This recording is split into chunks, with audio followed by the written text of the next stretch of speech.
और ये जो तू फोटो खींच रहा है ना, ये जमाना गया, अब नया जमाना आ गया। अब ये लड़के तो कम करते हैं यूज, ये लड़कियां ज्यादा करती। अब इनको फोटो खींचना होगा,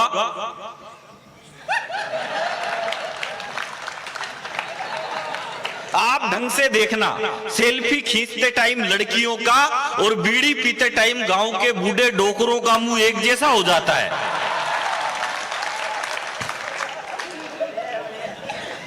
हाँ, बिना बात ये कह रही थी मोनिका जी, बोले चांद देखना है तो रात को आ जाना, चांद देखना, सोवे नहीं, मतलब रोते ही फिरो। और अब हम क्यों देखे चांद? अब तो हमने चांद पे चढ़ाई कर दी।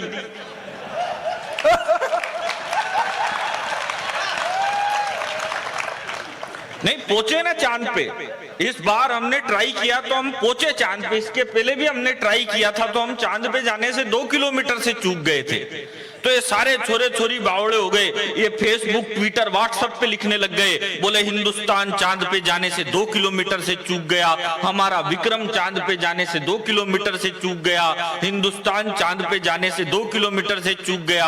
अब मैं आपको एक बात बताऊं भाई साहब, हम 4 भाई हैं। जो मेरा सबसे बड़ा भाई है वो एमकॉम पास है और वो बेरोजगार है। जो मेरा दूसरा भाई है वो एमबीए पास है और वो भी बेरोजगार है। जो तीसरा है वो एमए है, जो कोई भी कर लेता है, वो भी बेरोजगार है। और जो चौथा है वो मैं हूं, मैं केवल 5वीं पास हूं और मैं हिंदुस्तान के हंसी के सबसे बड़े show the great Indian laughter challenge का विजेता हूं। इसमें कोई ताली बजाने की बात नहीं थी। बात यह है कि मैं 5वीं पास हूं और उन एमबीए एमकॉम वालों का खर्चा भी मैं ही उठा रहा हूं।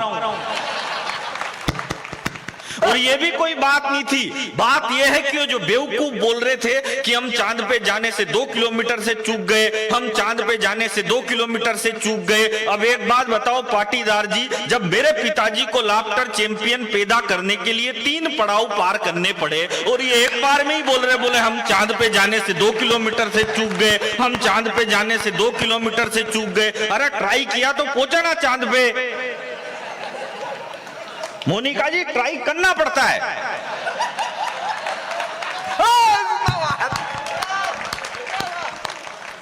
तब पहुंचते हैं चांद पे। कोशिश करने वालों की हार नहीं होती। ज्यादा पढ़ा लिखा होने से कुछ भी नहीं होता मेरे भाई। अब ये सुमित मिश्रा है, ये बहुत पढ़े लिखे आदमी है, ये डॉक्टर साहब है, ये भी पढ़े लिखे आदमी है, ये मोनिका जी जो दिल्ली में रहती है, तो दिल्ली में राजधानी में रहती है, तब भी नहीं पढ़ी लिखी होगी, तो फिर इसी की किस्मत फूटी, उसमें तो अपना क्या दोष है यार। तो ये भी पढ़ी लिखी है और ये तुम भी पढ़े लिखे ही हो, पढ़ा लिखा ही है, जब तो वीर रस की कविता सुना रहा है वो। ये सारे पढ़े लिखे, लेकिन एक बात बताओ, पढ़ लिख के इन्होंने भी कौन सा तीर मार लिया? कर तो ये कवि सम्मेलन ही रहे, तो मैं 5वीं पास भी सरका ही रहा हूं। ज्यादा पढ़ने, याकूब मेनन को फांसी हुई तो इस देश के 300 पढ़े लिखे लोग रात को 3 बजे सुप्रीम कोर्ट का दरवाजा खटखटाने चले गए, बोले इसको फांसी मत दो, इसको फांसी मत दो। और ये देश का मीडिया, ये पढ़ा लिखा मीडिया बोले याकूब मेनन को गलत फांसी पे लटका दिया, याकूब मेनन के साथ अन्याय हुआ। याकूब मेनन जब फांसी पे लटक रहा था तो उसको अंतिम समय में उसकी 17 साल की बेटी से नहीं मिलने दिया गया। ये बहुत दुखद बात है। ये कौन बोला? ये देश का मीडिया बोला। तो फिर उसके बाद मैं बोला, मैंने कहा एक बात बताओ रे चोटों, जो आदमी 22 साल से जेल में बंद है,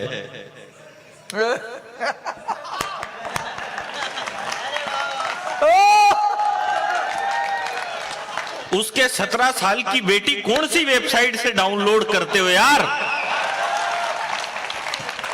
हमारे देश की दिक्कत ये है, हमारे देश की दिक्कत क्या है? हमारे देश की दिक्कत ये है, म्यूजियम में शो देखने गए, 250 लोगों को मार दिया था हमास के आतंकवादियों ने। 24 घंटे में इजराइल ने पूरे फलस्तीन को मिट्टी में मिला के रख दिया। और क्यों रख दिया? अमेरिका में जो इजरायली रहता था वो फटाफट इजराइल पहुंच गया। जो जापान में रहता था एक साथ इकट्ठे होकर वो इजराइल पहुंच गए कि हमारा देश संकट में है। आपने अखबार में फोटो देखा होगा, 95 साल के बूढ़े ने भी वहां पे बंदूक उठा रखी थी कि हमारा देश खतरे में है। महिलाओं ने भी बंदूक उठा रखी थी, हमारा देश खतरे में है। इजराइल क्यों सुरक्षित है? उसको पूरे मुस्लिम कंट्रीज ने घेर रखा है, लेकिन फिर भी वो सबको एक साथ हरा देता है। इजराइल क्यों जीतता है? क्योंकि इजराइल इकट्ठा है। और आप यहाँ कवि सम्मेलन में इकट्ठे नहीं हो रहे, इसलिए पीछे बैठे हैं। जो आगे आओ और इकट्ठे हो। वो अभी भी तैयार नहीं है। इकट्ठा तो होना पड़ेगा। हमारे देश की दिक्कत क्या है? हमारे देश में कोई दिक्कत नहीं।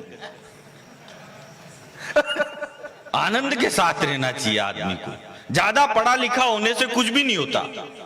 आप कितना भी पढ़ लिख लो, लेकिन अगर आपको माँ के हाथ की रोटी से ज्यादा स्वाद पिज्जा, चाउमीन और बर्गर में आने लग जाए तो समझ जाओ आपका पढ़ना लिखना बेकार है। और ज्यादा अमीर होने से भी कुछ नहीं होता। अमीर आदमी वो नहीं होता जिसके घर के बाहर 10 BMW खड़ी हो। अमीर वो भी नहीं होता जिसके 1000 एकड़ की संपत्ति हो। जिस घर के बाहर बच्चे और बुजुर्ग मुस्कुराते हुए मिले, समझ जाओ वही घर अमीरों का है। अरे टिप्पणी में बढ़िया ही करता हूं, पर ये चाय वाला नहीं करने दे रहा ना। ओ मिलती थी रोज मुरारी से, पर सेटिंग थी गिरधारी से। बड़ी सामाजिक सद्भाव की पंक्ति है भाई। तो आचार संहिता लग रही, सामाजिक सद्भाव की पढ़नी पड़ेगी। लेकिन जब तक सारे लोग तालियां नहीं बजाओगे, मैं यही लाइन सुनाता रहूंगा आपको। नहीं, ऐसे नहीं। मेरी ताल के साथ चलना लगना चाहिए कि कसरावद में कवि सम्मेलन हो रहा है, क्योंकि ये कहा जाता है कि जो कवि कसरावद में टिक जाता है, समझ जाओ उसका माल पूरे हिंदुस्तान में बिक जाता है। तो आपकी ताल साथ चलनी चाहिए मेरे। हो मिलती थी रोज मुरारी से, पर सेटिंग थी गिरधारी से। 1 2 खर्चा राजू से लेती थी, शर्माती थी बनवारी से। मिलती थी रोज। वो अंग्रेज मिल गया मेरे को। अंग्रेज मुझसे बोला तेरे को इंग्लिश आती है? अरे मैंने कहा आए नहीं आए, तू पूछ तो सही। बोले इंग्लिश आती है तो एक काम कर, वो जो लड़की साइड में खड़ी है उसको इंग्लिश में आप बुला। अब इतनी सी तो मेरे को आती थी भाई साहब। मैंने कह दिया बेबी प्लीज कम हियर।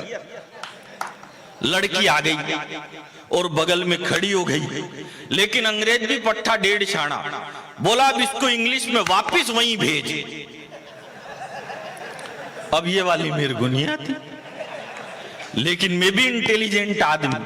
भगवान कसम में वहीं पे गया जहां से लड़की आई थी।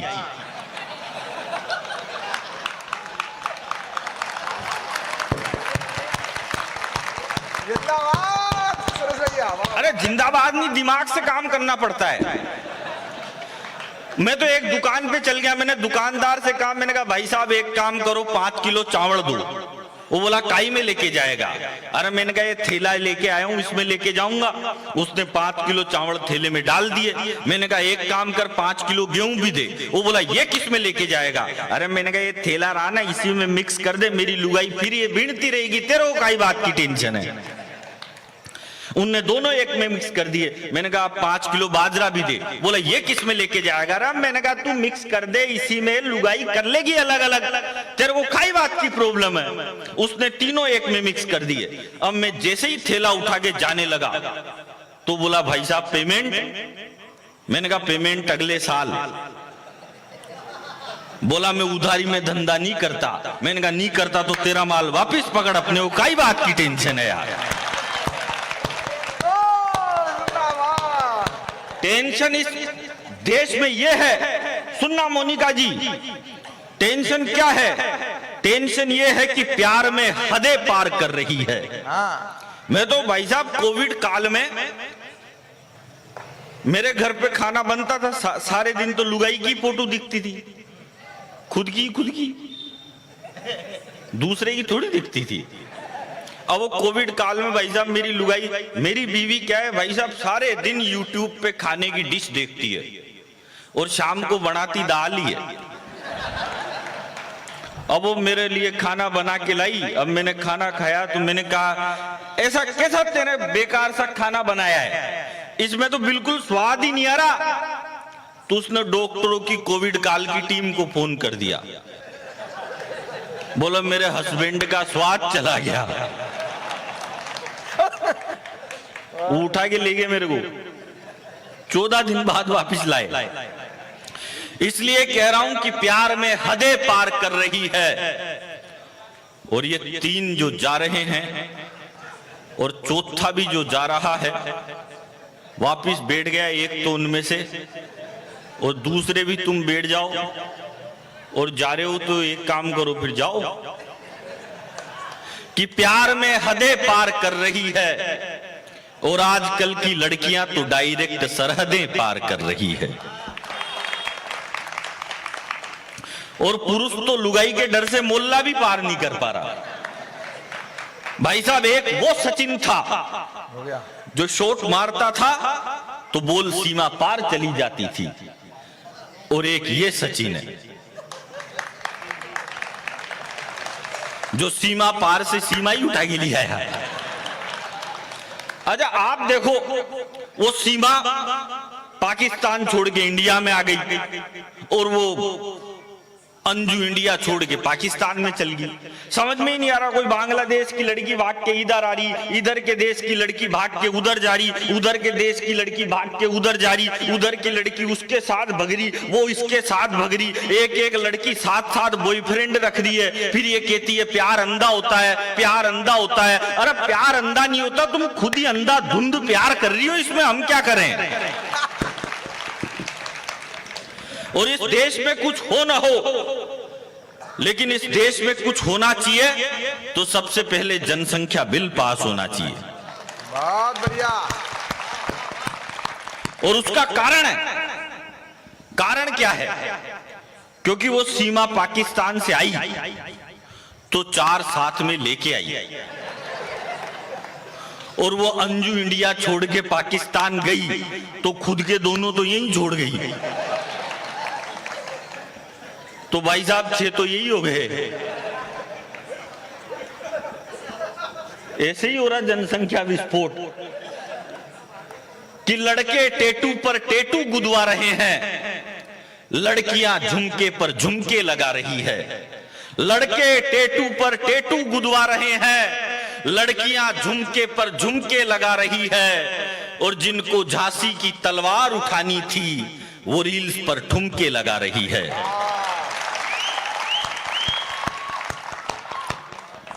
होली पर पानी मत बहाओ, दिवाली पर पटाखे मत चलाओ, और खुद की पार्टियों में कोकीन छन रही है। वो उत्तर कोरिया भाई साहब इतना सा देश है, इतना सा तो नहीं है, थोड़ा ज्यादा बड़ा है, पर ऐसे कहना पड़ता है। इतना सा देश है उत्तर कोरिया, वो परमाणु बम फोड़ रहा है, और ये हमको सूतली बम ही नहीं फोड़ने दे रहे। अब दिवाली पे नहीं फोड़े तो कब फोड़े भाई? इसलिए कहना चाहता हूं आपको, बेनाम रहा मुझे कोई नाम ना मिला, क्यों मुझे कभी कोई भी इनाम ना मिला। और मुझ पर बना के फिल्म पा गए वो पद्मश्री, पर मुझे मेरी फसल का भी दाम ना मिला। और किसको मिलता था 10 साल पहले इस देश में 2 ठुमके लगाने पर विद्या बालन को पद्मश्री का पुरस्कार दिया गया। वो करीना कपूर जो कहती है कि मूर्ख है हिंदुस्तान की औरतें जो करवा चौथ का व्रत रखती है, उसको पद्मश्री का पुरस्कार दिया जाता है। लेकिन माफ करना कसरावत वालों, ये करीना कपूर, ये प्रियंका चोपड़ा, ये विद्या बालन, ये हमारी हीरोइन नहीं है, ये हमारी नायिका नहीं है। हमारी नायिका अगर कोई है तो वो झांसी की रानी है जो अपने दूध पीते बच्चे को कमर पर बांधकर युद्ध के मैदान में उतर जाती है। हमारी नायिका अगर कोई है तो चित्तौड़ की महारानी पद्मिनी है जो जलना पसंद करती है मगर झुकना पसंद नहीं करती। और माफ करना कसरावत वालों, यह विमल बेचने वाला अजय देवगन भी हमारा हीरो नहीं है। इस देश के 3 हीरो तो गुटखा बेच रहे तो भी नहीं बिक रहा। भाई तुमको बेचना है, तुम दूध बेच लो, दही बेच लो, सीमेंट बेच लो, टाइलें बेच लो, सड़क बेच लो, पर ये गुटखा बेच रहे। और मान लो अब ये बेच ले, ये वाला हाँ, तो मान लो समझ में भी आता है भाई ये गरीब आदमी, थोड़े पैसे चाहिए। जिनके बुर्ज खलीफा में फ्लैट वो गुटखा बेच रहे, शर्मनाक है। माफ करना, ये गुटखा बेचने वाले हमारे हीरो नहीं हो सकते। हमारा हीरो अगर कोई है तो या तो खेत में खड़ा हुआ किसान है या फिर सीमा पर डटा हुआ जवान है। इसलिए कहता हूं कि होली पर पानी मत बहाओ, दिवाली पर पटाखे मत चलाओ, और खुद की पार्टियों में कोकीन छन रही है। लड़के शाहरुख की अदाओं पर मचल रहे हैं, लड़कियां दीपिका पादुकोण बन रही है। अरे बनना था तो सावित्री बनती। और 2 लाइनों में लगे आपको कि इस बालक ने कोई अच्छी सच्ची बात कहने की कोशिश की है, तो एक कसरावत की जमीन पर जितने भी बिखरे हुए श्रोता यहाँ पर बैठे हुए हैं, एक एक व्यक्ति मुझे दोनों हाथ ऊपर उठाकर तालियों की गड़गड़ाहट के साथ आशीर्वाद देना कि होली पर पानी मत बहाओ, दिवाली पर पटाखे मत चलाओ, और खुद की पार्टियों में कोकीन छन रही है। लड़के शाहरुख की अदाओं पर मचल रहे हैं, लड़कियां दीपिका पादुकोण बन रही है। अरे बनना था तो सावित्री बनती जो अपने मृत पति को जीवित कराने के लिए यमराज के समक्ष चढ़ी रही। और तालियां आपने पहले बजा दी, अगली लाइन में बजानी है। अरे बनना था तो सावित्री बनती जो अपने मृत पति को जीवित कराने के लिए यमराज के समक्ष खड़ी रही। और 14 साल के वनवास के बाद भी उर्मिला लक्ष्मण के लिए पानी का गिलास लेकर खड़ी रही।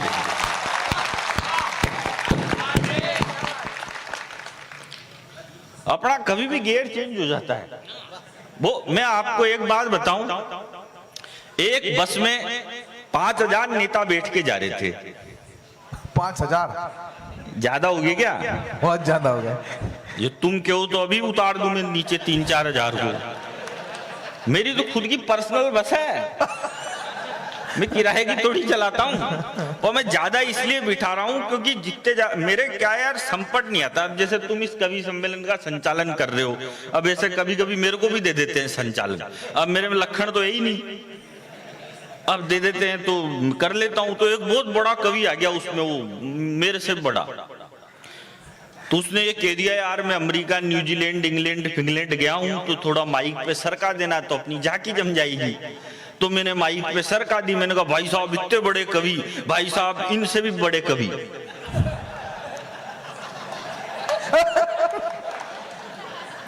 भाई साहब इतने बड़े कवि, भाई साहब इतने बड़े कवि। मैंने कहा भाई साहब ने 65,000 देशों की यात्रा करी। फिर मेरे को बाद में मालूम चला इतने तो देश ही नहीं होते, थोड़ी ज्यादा सरक गई अपन से। थोड़ी नहीं सरकी, ज्यादा ही सरक गई। तो ज्यादा सरक जाती है, लेकिन वो 5000 नेता बैठ के जा रहे थे, राष्ट्र 50 बैठ के जा रहे थे। अब अगर इससे भी कम कराएगा तो मैं बस ही बेच दूंगा, फिर ऐसी मोटरसाइकिल लाऊंगा जो खुद ही बैठ के चले। 300-400 तो आपकी मोटरसाइकिल में भी आई जाएंगे। हाँ आ जाएंगे। 300-400 तो इधर भी आ जाते। ये खाली जगह छूट रही है जिधर भी। तो 50 बैठ के जा रहे थे, अब रास्ते में बस का एक्सीडेंट हो गया। अब देख लो कितने का नुकसान कराया है इस आदमी ने। 5,000 निपट रहे थे। 5,000 में कितना फायदा होता है आपका? चुनाव में कितना खर्चा होता है देश का, बिना बात का ही।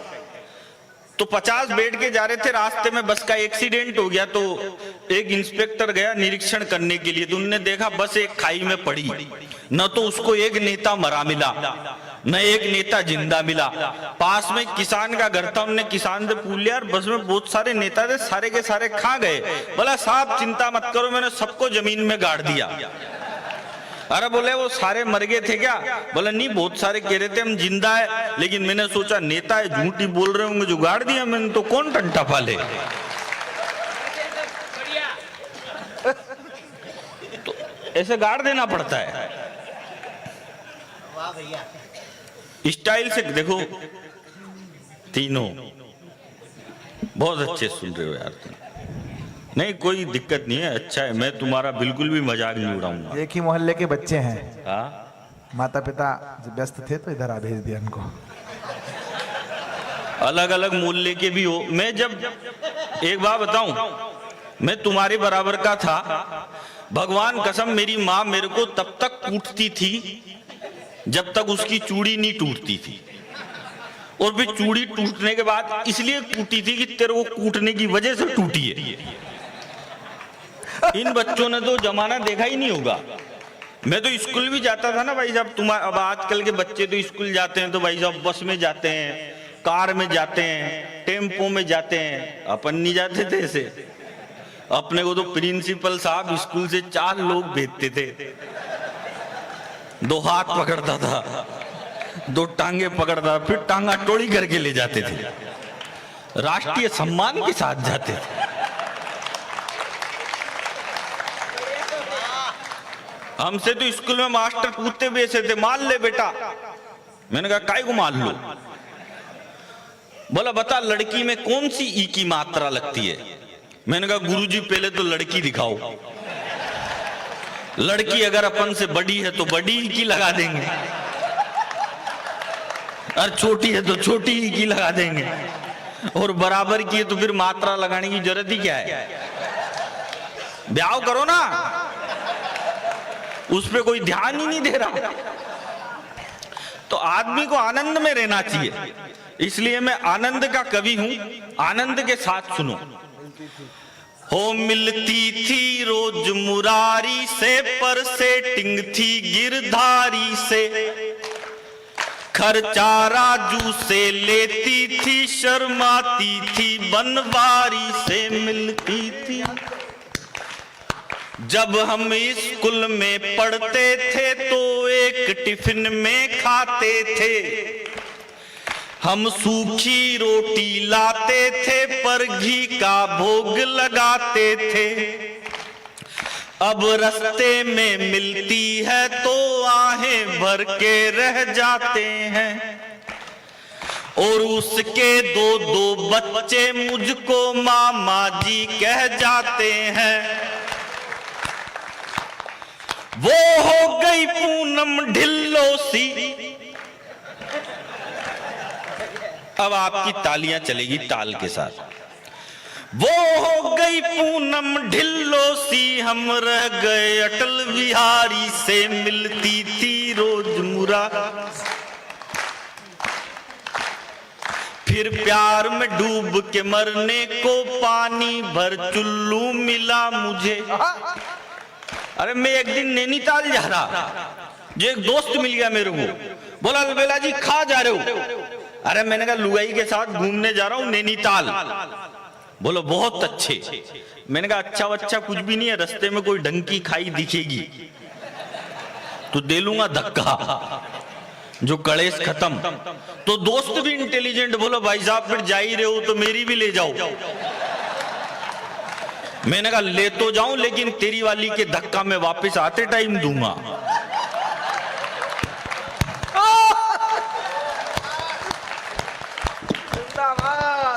जिंदाबाद ये बहुत सारों को कल समझ में आएगी ये अपनी बातें। अब मैं आपको एक बात बताऊं, सुनना ज्ञान की बात। एक मेरे पास आ गया, बोला गुरुजी ये कह रहे थे ना, बोला कि ये मोनिका देलवी जी के गीत सुन लो तो कुंवारों का ब्याह हो जाता है। ऐसा कुछ भी नहीं होता है। ब्याह तभी होता है जब आखा तीज होती है। हमारे राजस्थान में 2 दिन किसका है ना, चुनाव, क्योंकि आखा तीज आ गई थी। अब ब्याह जरूरी कि चुनाव जरूरी?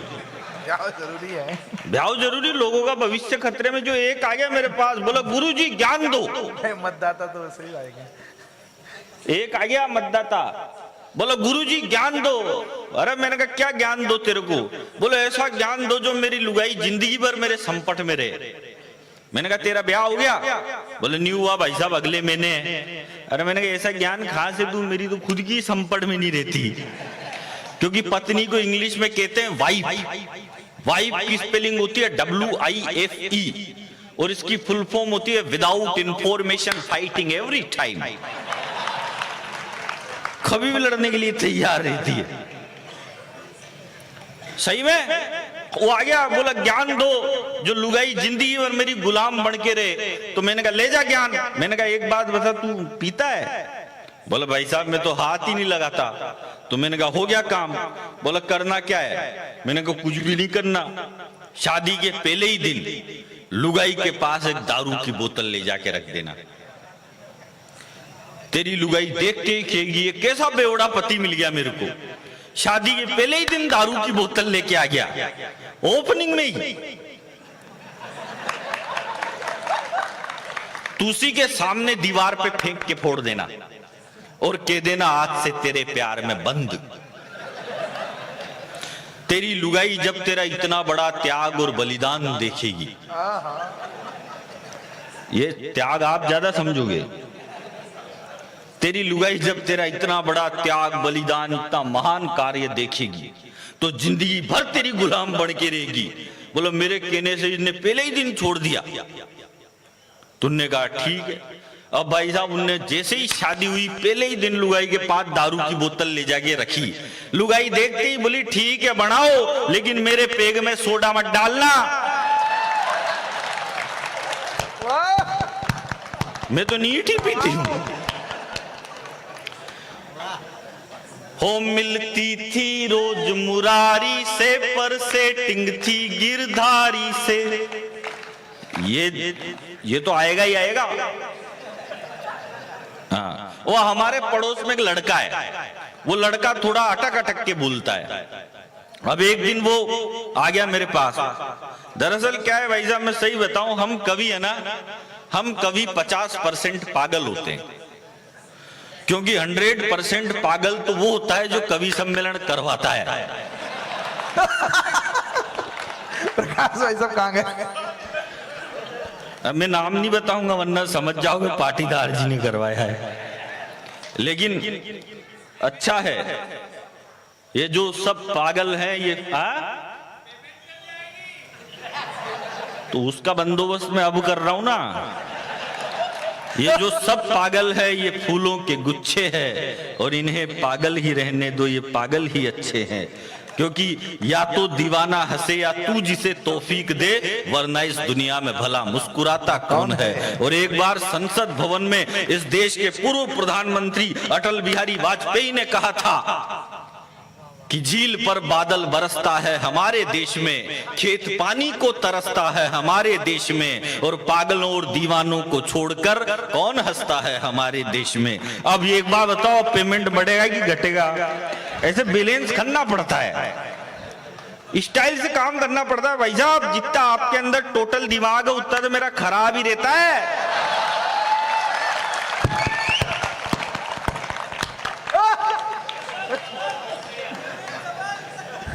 कमाल करना पड़ता है। ये भाई साहब आप कहाँ जा रहे हो कमाल करने? इनका भी खराब ही रहता है। भाई साहब भी वही कमाल करने जा रहे हैं जहां मैं भी कमाल करके आया था, लेकिन वहां कमाल करने की जगह इतनी मुश्किल से मिली थी कि बहुत हो ही नहीं पाया था कमाल ढंग से। अच्छा, हमारे पड़ोस में एक लड़का है। वो लड़का थोड़ा अटक अटक के बोलता है। हाँ थोड़ा। एक दिन वो मेरे पास आ गया, बोला भाई साहब। मैंने कहा क्या हुआ? बोला भाई साहब गजब हो गया। मैंने कहा क्या गजब हो गया? बोला भाई साहब अभी अभी नई पिक्चर देख के आ रहा हूँ, सन्नी देओल की गदर। आप बोलो तो आपको पूरी स्टोरी सुनाऊं?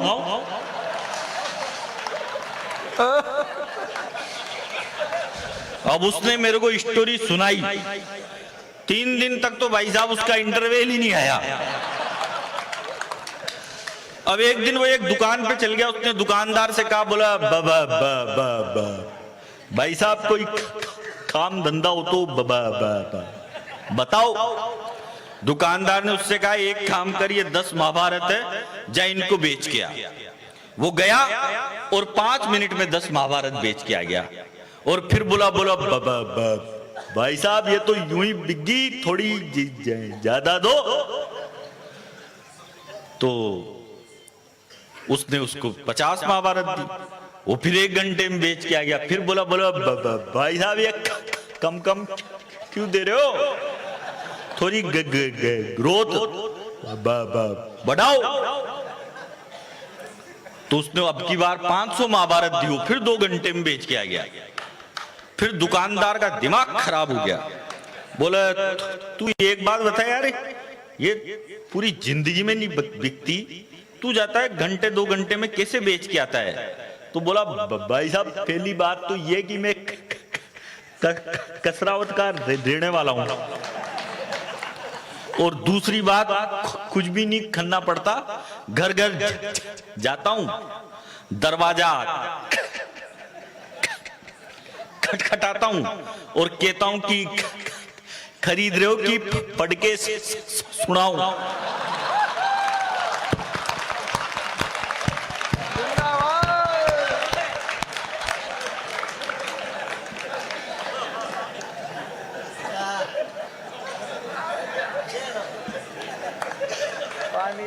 मिला मुझे। एक दिन फिर आ गया हूं मेरे पास, बोला भाई साहब मैंने छोड़ दी रामायण महाभारत सब बेचना बंद। मैंने कहा क्यों, अब क्या करेगा तू? बोला भाई साहब अब मेरी नई नौकरी लगी। मैंने कहा नई नौकरी किसमें लगी तेरी, तू तो पढ़ा लिखा ही नहीं है। बोला भाई साहब कैसे न्यू, आप भी तो न्यू तो भी कर ही रहे हो ना कभी सम्मेलन। अरे तो मैंने कहा तेरी काई चीज की नौकरी लगी? बोला भाई साहब मेरी नौकरी रेलवे में लगी। मैंने कहा रेलवे में किस चीज की? बोला भाई साहब रेलवे में मेरी अनाउंसमेंट करने की नौकरी लगी। अब उसने अनाउंसमेंट किया, बोला राजधानी एक्सप्रेस प्लेटफॉर्म नंबर 3 पे आई थी, वापिस गई।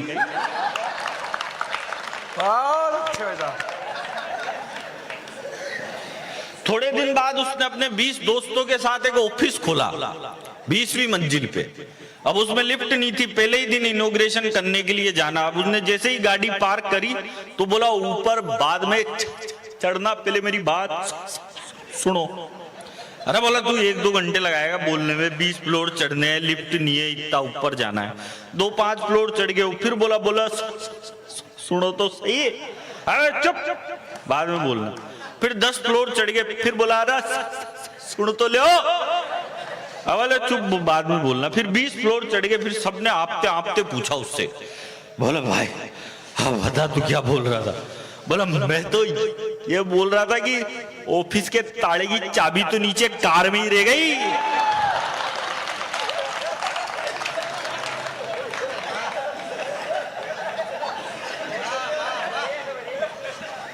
एक दिन वो क्रिकेट का मैच खेलने चला गया, अभी वर्ल्ड कप भी चल रहा है। अच्छा वर्ल्ड कप में भाई साहब जब ये मैच होते हैं ना तो मेरा दिमाग खराब हो जाता है। जब इंग्लैंड और वेस्ट इंडीज का मैच आएगा ना तो मेरा दिमाग खराब हो जाता है।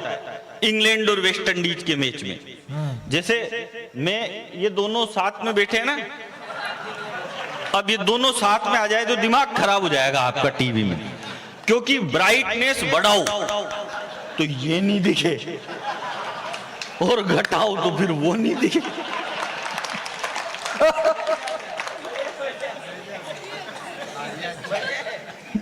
बढ़िया करना पड़ता है।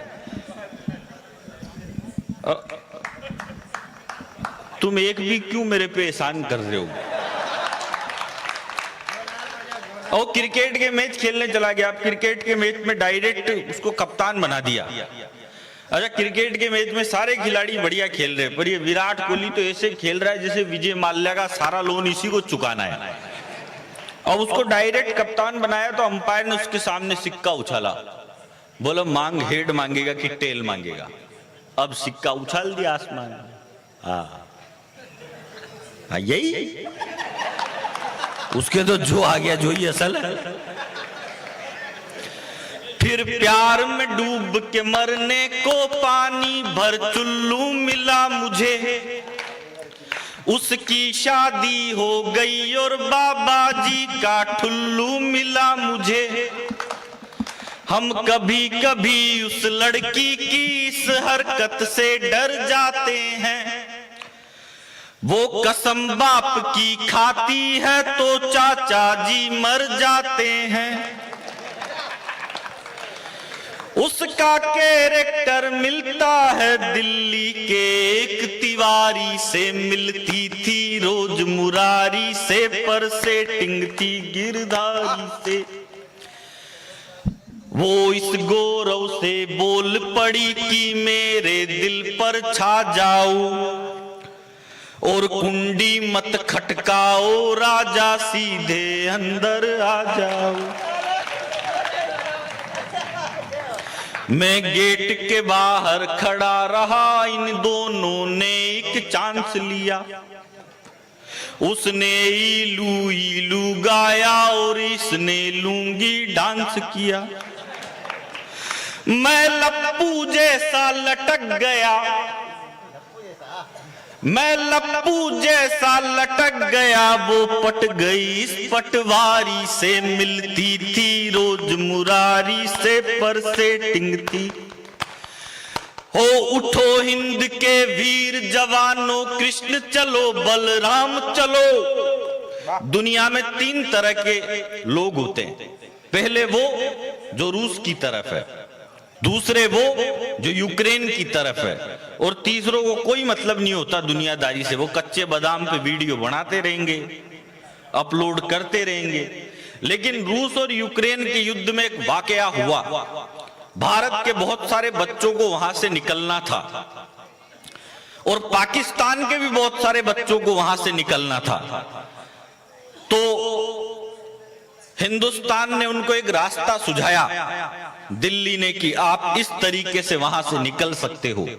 आपको लगे कि वो रास्ता ठीक था तो मैं कसरावत की जमीन पर बैठे हुए एक एक देशभक्त श्रोताओं के दोनों हाथ आकाश के फिजाओं की ओर लहरते हुए देखना चाहता हूं, किस रास्ते से बाहर निकले हो।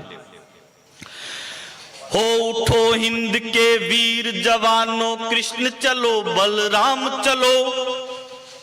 आपकी तालियों की ताल साथ आती रहनी चाहिए यार। मेरी हालत क्या है, वो शोले पिक्चर के धर्मेंद्र की जैसी है।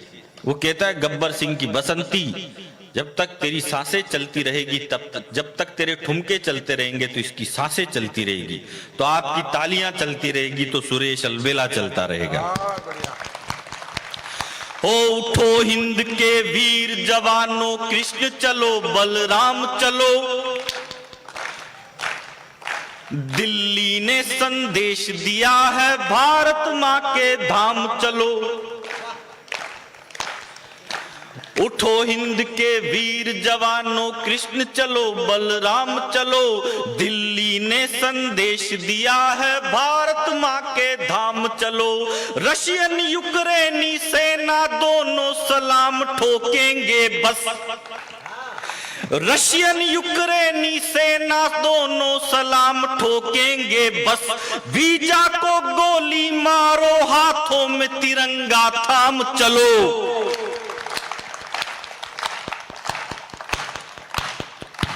अमर तिरंगा लहरा डाला भारत ने संसार में, अमर तिरंगा लहरा डाला भारत ने संसार में, चांद वाला मुखड़ा लेके। अपना गेयर कभी भी चेंज हो सकता है, क्योंकि वो हम ही थे जो बचपन में बचपना भूल गए थे और हंसते हंसते फांसी के फंदे पर झूल गए थे। वो हम ही थे जो बचपन में बचपना भूल गए थे। मैं अंतिम 2 मिनट आपके मांगता हूं, 2 मिनट आप मुझे सुनना कि वो हम ही थे जो बचपन में बचपना भूल गए थे और हंसते हंसते फांसी के तख्ते पर झूल गए थे। वो हम ही थे जिसने सिकंदर के रथ को वापस मोड़ दिया था। वो हम ही थे जिसने सिकंदर के रथ को वापस मोड़ दिया था और गर्भ में शिक्षा पाकर द्रोणाचार्य के चक्रव्यूह को तोड़ दिया था। वो हम, तालियां आपकी अगली लाइन पे चाहिए मेरे को, अपने आप बच जाइए। वो हम ही थे जिसने विश्व विजेता सिकंदर के रथ को वापस मोड़ दिया था और गर्भ में शिक्षा पाकर द्रोणाचार्य के चक्रव्यूह को तोड़ दिया था। वो हम ही थे जिसने अंगारों पर चलने का साहस जुटा लिया था और एक जड़ी बूटी मांगी थी किसी ने तो पूरा पहाड़ हथेली पर उठा लिया था। और वो पृथ्वी में गगन में वो है आग में समीर में, वो पृथ्वी में गगन में वो है आग में समीर में, गंगा की लहर लहर में वही है नीर नीर में, कृपाण में पिनाक में त्रिशूल में तुणीर में, वो छंद में रुबाई में वो सूर में कबीर में, सजा लिया है पुष्प मैंने आरती के थाल का, मैं भक्त महाकाल का, मैं भक्त महाकाल का। बोले हर हर महादेव। तो हर हर महादेव बोलना है तो एक बार दोनों हाथ ऊपर उठा के मुट्ठियां भींच के बोलो हर हर महादेव। कि वो पृथ्वी में गगन में वो है आग में समीर में, गंगा की लहर लहर में वही है नीर नीर में, कृपाण में पिनाक में त्रिशूल में तुणीर में, वो छंद में रुबाई में वो सूर में कबीर में, वो सीप में वो शंख में वो फूल में वो शूल में, मयंक की आभा वही वही धरा की धूल में, निर्माण में निर्वाण में खुशी में और आह में, वो धमनियों की धार में वो रक्त के प्रवाह में, ब्रह्मांड में पुलकित रहा आलोक जिसके नाम का, मैं भक्त श्री राम का, मैं भक्त श्री राम का। और मैं कविता की अंतिम 4 पंक्तियां पढ़ता हूं, पाटीदार जी सुनना। मैं आपको न्योछावर करता हूं ये पंक्तियां, क्योंकि जब भगवान राम ने लंका पे चढ़ाई की तो भगवान राम के भक्तों ने नल्ली के पत्थरों पे राम लिखा, सागर के पत्थरों पर। गुजरात के एक लेखक विनोद भट्ट लिखते हैं कि जब भगवान राम के भक्तों ने सागर के पत्थरों पे राम लिखा तो हैरानी की बात थी कि वो पत्थर समंदर में तैर गए। डर गई लंका की जनता कि इससे कैसे लड़ेगा रावण, इसके नाम के तो पत्थर तैरते हैं। तो लंका की जनता ने रावण से कहा कि तुम भी पत्थर पर रावण लिखो, पत्थर को समंदर में छोड़ो और तैरा के दिखाओ। रावण ने भी ऐसा ही किया, पत्थर पर रावण लिखा, पत्थर को समंदर में छोड़ा और रावण के नाम के पत्थर भी तैर गए। लेकिन जैसे ही रावण अपनी पत्नी मंदोदरी के पास गया तो मंदोदरी ने रावण से कहा, मैं जानती हूं आपको पत्थर तैराने की विद्या नहीं आती, सही सही बताना है तेरा कैसे। तो रोते रोते रावण बोला, देवी मैंने पत्थर पर रावण लिखा, पत्थर को समंदर में छोड़ा और उसे धीरे से कहा कि तुझे राम की कसम जो डूबा। मैं अंतिम 4 पंक्तियां पढ़ता हूं आपके बीच में कि ब्रह्मांड भी थर्रा उठा कोदंड के प्रहार से, ब्रह्मांड भी थर्रा उठा कोदंड के प्रहार से, ब्रह्मांड भी थर्रा उठा सारंग के प्रहार से, सागर भी सूखने लगा जिसकी भुजा के वार से, दहाड़ सुन पहाड़ रास्ता टटोलने लगे, मेरे प्रभु ने छुआ तो पाषाण बोलने लगे। हवाओं में फिजाओं में गवाक्ष पर कपाट पर लिखेंगे नाम गर्व से आकाश के ललाट पर।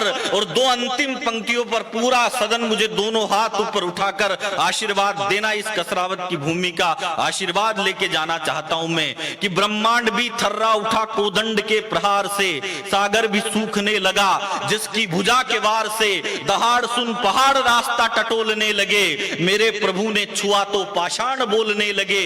हवाओं में फिजाओं में गवाक्ष पर कपाट पर लिखेंगे नाम गर्व से। आकाश के ललाट पर दशो दिशा गुंजित रहा पुरुषार्थ जिसके नाम का।